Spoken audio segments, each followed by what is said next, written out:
Hello everyone, उम्मीद करता हूँ आप लोग बेहतर होंगे और इसी बेहतरी की कामना के साथ ले चलता हूँ आज के अपने मेडिटेशन टर्म जिंदगी एक पहेली।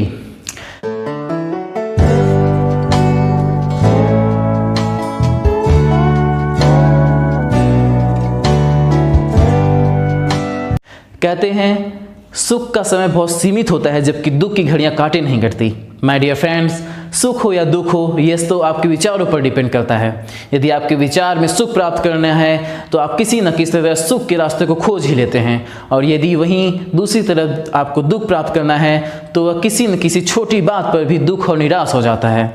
माय डियर फ्रेंड्स, नरेश के घर सुबह सुबह एक भिखारी पहुंचता है। नरेश दरवाज़ा खोलता है, उसे देने के लिए अपने जेब में हाथ डालता है। उसे कुछ नहीं मिलता तो भागता भागता जाता है और घर के अंदर से एक बर्तन लाकर उसे दे देता है। भिखारी वो बर्तन लेकर चला जाता है। थोड़ी देर बाद उसकी पत्नी वहाँ पहुँचती है और चिल्लाने लगती है, अरे आपने ये क्या किया? वह चांदी का बर्तन था। नरेश भागता भागता जाता है भिखारी के पास और बोलता है, भाई भाई रुको, मैंने जो आपको बर्तन दिया है वह चांदी का है। मैं बस आपसे ये कहने आया हूँ कि कहीं उसे सस्ते में बेच मत देना। वहीं पास में खड़ा नरेश का मित्र ये सुनता है तो आश्चर्य हो जाता है। पूछता है, मित्र, जब तुम्हें पता है कि ये बर्तन चांदी का है फिर भी उसे तुमने क्यों ले जाने दिया? नरेश ने मुस्कुराते हुए जवाब दिया, माय डियर फ्रेंड्स, कि मन को इस स्थिति के काबिल बनाने के लिए कि बड़ी से बड़ी भी हानि हो तो भी वह दुखी और निराश न हो। आज हम सब लोग एक सीमित क्षेत्र में ही रह गए हैं। छोटी छोटी बात पर दुखी हो जाते हैं। किसी का जीवन बीमा में लॉस हो गया तो दुख हो गए, किसी की कंपनी डूब गई तो दुखी निराश हो गए। जब समय होता है अपनी समस्याओं पे विचार करने का तो हम वह समय अपने दुख और निराशा में व्यतीत कर देते हैं।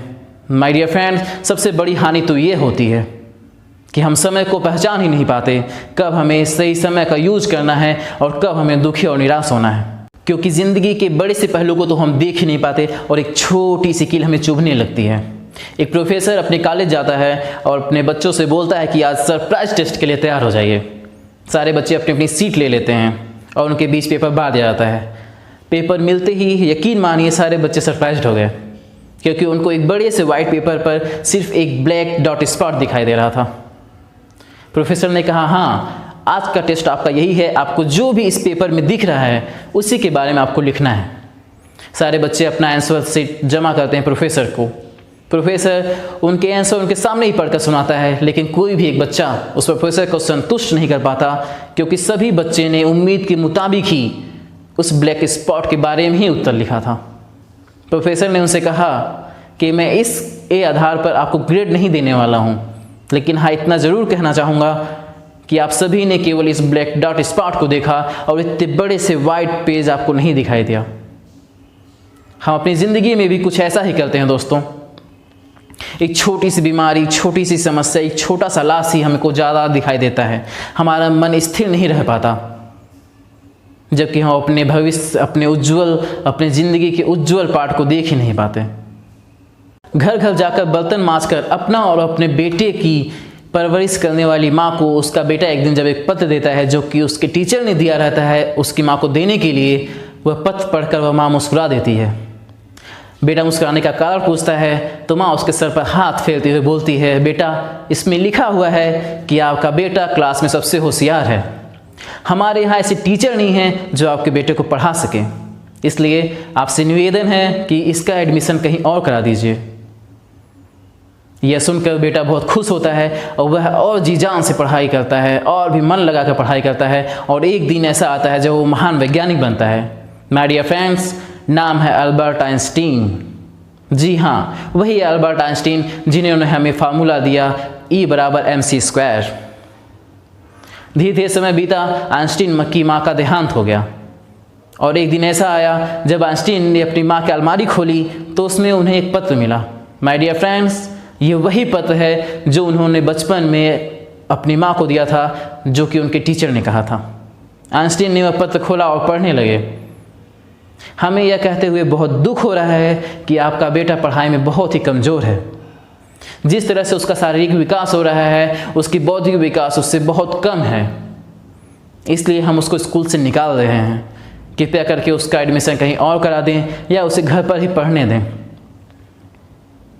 हम पेपर पे सुनते आए हैं और टीवी न्यूज़ चैनल में देखते आते हैं कि किसी के परीक्षा में कम अंक आए या कोई बोर्ड एग्जाम में फेल हो गया तो वो सुसाइड कर लेता है। कमी उस बच्चे में नहीं है, कमी हमारे समाज में है, हमारे टीचर्स में, हमारे पेरेंट्स में है, जो अपना सम्मान उस बच्चे पर निर्भर रखते हैं। माय डियर फ्रेंड्स, ज़िंदगी में कभी भी किसी को भी नकारात्मक सोच ना दें। माय डियर फ्रेंड्स, जिस तरह एक बच्चे की माँ ने सिर्फ उन सिर्फ विचारों को बदलकर उसको महान बना दिया, क्या हम और आप इससे परे हैं? बिल्कुल नहीं। विवेकानंद के विचार ही उनको स्वामी बना दिया। माय डियर फ्रेंड्स, आप ज़िंदगी में जो भी विचार रखते हैं, जैसे आपकी राय है, जैसे आपकी नज़रिया है, आप उसी तरह आगे बढ़ते चले जाते हैं। एक सफल इंसान हमेशा अपने नज़रियों को पॉजिटिव रखता है। तो चलिए वादा करते हैं, आज से हम भी सदा और सदा सिर्फ और सिर्फ सकारात्मक विचार ही लाएंगे और हमेशा पॉजिटिव थिंकिंग खुद को भी और दूसरों को भी देंगे। चलिए जाते जाते कहना चाहूँगा कि जो भी आपने मुझे समय दिया और आप मानते हैं कि आपका था, तो मेरी बातों पर अमल ज़रूर करिएगा। आप जिस हाल पर थे उससे बेहतर हाल पर छोड़कर जा रहा हूँ। Thank you. जय हिंद।